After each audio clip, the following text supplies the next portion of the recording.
ನಮಸ್ಕಾರ ಸ್ನೇಹಿತರೆ, ಚಾಣಕ್ಯರ ಪ್ರಕಾರ ಮನೆಯ ಯಜಮಾನನಾದವನು ಎಂದಿಗೂ ಈ 3 ತಪ್ಪುಗಳನ್ನು ಮಾಡಬಾರದು, ಇದರಿಂದ ಯಾರಿಗೂ ಒಳಿತಾಗುವುದಿಲ್ಲ ಅನ್ನುವ ಈ ನೀತಿ ನಿಮಗೆಲ್ಲರಿಗೂ ಇಷ್ಟ ಆಗುತ್ತೆ ಅಂತ ಭಾವಿಸ್ತೀನಿ. ಇಷ್ಟ ಆಗಿದ್ರೆ ಒಂದು ಲೈಕ್ ಕೊಡೋದ್ರ ಮೂಲಕ ಸಬ್ಸ್ಕ್ರೈಬ್ ಆಗಿ ಪಕ್ಕದಲ್ಲಿರೋ ಬೆಲ್ ಬಟನ್ ಒತ್ತಿದ್ರೆ ನಾವು ಮಾಡೋ ವಿಡಿಯೋ ನೋಟಿಫಿಕೇಶನ್ ಮೊದಲು ಬಂದು ನಿಮಗೆ ತಲುಪ್ತಾವೆ ಅಂತ ಹೇಳ್ತಾ, ಹಾಗಾದರೆ ಬನ್ನಿ ಸ್ನೇಹಿತರೆ ಏನು ನೋಡೋಣ. ಆಚಾರ್ಯ ಚಾಣಕ್ಯರು ಬದುಕಿನ ವಿವಿಧ ವಿಚಾರಗಳ ಬಗ್ಗೆ ಆಳವಾಗಿ ತಿಳಿದವರಾಗಿದ್ದರು. ತಮ್ಮ ಜ್ಞಾನ ಅನುಭವದ ಆಧಾರದ ಮೇಲೆ ಇವರು ಮನುಷ್ಯರ ಬದುಕಿಗೆ ಅಗತ್ಯವಾಗಿರುವ ನೀತಿಗಳನ್ನು ರೂಪಿಸಿದ್ದಾರೆ. ಅದನ್ನು ಅವರು ನೀತಿಶಾಸ್ತ್ರ ಎನ್ನುವ ಪುಸ್ತಕದಲ್ಲಿ ದಾಖಲಿಸಿದ್ದಾರೆ. ಪುಸ್ತಕ ಚಾಣಕ್ಯ ನೀತಿ ಎಂದೇ ಖ್ಯಾತಿ ಪಡೆದಿದೆ. ಚಾಣಕ್ಯರ ನೀತಿಗಳನ್ನು ಅನುಸರಿಸುವ ಮೂಲಕ ನಾವು ಬದುಕಿನಲ್ಲಿ ಯಶಸ್ಸು ಕಾಣಲು ಸಾಧ್ಯವಿದೆ. ಚಾಣಕ್ಯರ ಮಾತುಗಳನ್ನು ನಿರ್ಲಕ್ಷ್ಯ ಮಾಡಿದರೆ ಖಂಡಿತ ಸೋಲಾಗುತ್ತದೆ ಎಂದು ಹೇಳಲಾಗುತ್ತದೆ. ಚಾಣಕ್ಯರು ತಮ್ಮ ನೀತಿಶಾಸ್ತ್ರ ಪುಸ್ತಕದಲ್ಲಿ ಒಂದು ಮನೆ ಎಂದರೆ ಹೇಗಿರಬೇಕು, ಮನೆಯಲ್ಲಿರುವ ಜನರು ಹೇಗಿರಬೇಕು ಎಂಬುದನ್ನು ವಿವರಿಸಿದ್ದಾರೆ.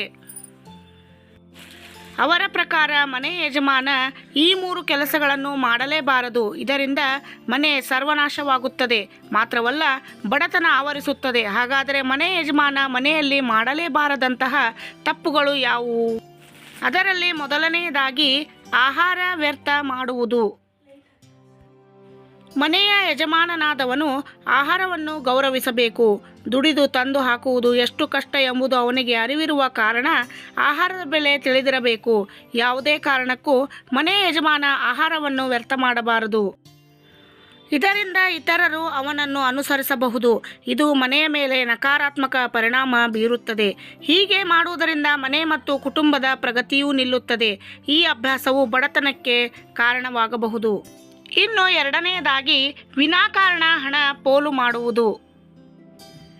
ಚಾಣಕ್ಯ ನೀತಿಯ ಪ್ರಕಾರ ಮನೆಯ ಮುಖ್ಯಸ್ಥ ಯಾವಾಗಲೂ ವಿವೇಚನೆ ಇಲ್ಲದೆ ಹಣ ಖರ್ಚು ಮಾಡಬೇಕು. ಅವನು ಕುಟುಂಬದ ಅಗತ್ಯಗಳನ್ನು ಪರಿಗಣಿಸಬೇಕು.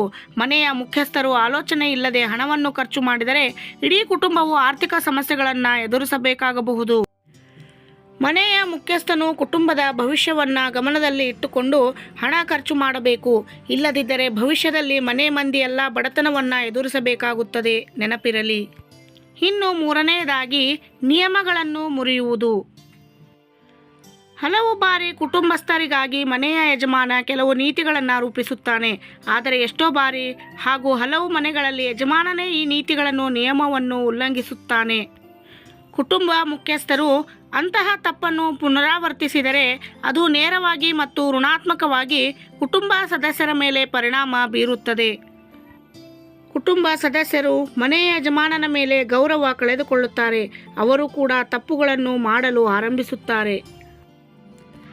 ಆ ಕಾರಣದಿಂದಾಗಿ ಮನೆಯಲ್ಲಿ ವಾದ ವಿವಾದಗಳು ನಡೆಯಬಹುದು. ಇದರಿಂದ ಲಕ್ಷ್ಮೀದೇವಿ ಕೋಪಗೊಳ್ಳುತ್ತಾಳೆ. ಇದರಿಂದ ಮನೆಯಲ್ಲಿ ಬಡತನ ತಾಂಡವವಾಡಬಹುದು ಎಂದು ಚಾಣಕ್ಯ ಹೇಳುತ್ತಾರೆ.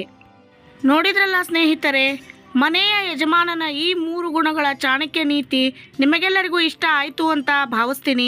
ಇಷ್ಟ ಆಗಿದ್ರೆ ಒಂದು ಲೈಕ್ ಕೊಡೋದ್ರ ಮೂಲಕ ಸಬ್ಸ್ಕ್ರೈಬ್ ಆಗಿ ಪಕ್ಕದಲ್ಲಿರೋ ಬೆಲ್ ಬಟನ್ ಒತ್ತಿ. ಅಂದರೆ ನಾವು ಮಾಡೋ ವಿಡಿಯೋ ನೋಟಿಫಿಕೇಷನ್ ಮೊದಲು ಬಂದು ನಿಮಗೆ ತಲುಪ್ತವೆ ಅಂತ ಹೇಳ್ತಾ, ಹಾಗೆ ನಿಮ್ಮ ಅಭಿಪ್ರಾಯಗಳನ್ನು ಕಮೆಂಟ್ ಮೂಲಕ ತಿಳಿಸಿ ಅಂತ ಹೇಳ್ತಾ, ಮತ್ತೆ ಇಂತಹ ಚಾಣಕ್ಯ ನೀತಿಗಳನ್ನು ನಿಮ್ಮ ಮುಂದೆ ತರೋದಕ್ಕೆ ಪ್ರಯತ್ನ ಮಾಡ್ತೀನಿ ಸ್ನೇಹಿತರೆ. ಅಲ್ಲಿವರೆಗೂ ಧನ್ಯವಾದಗಳು.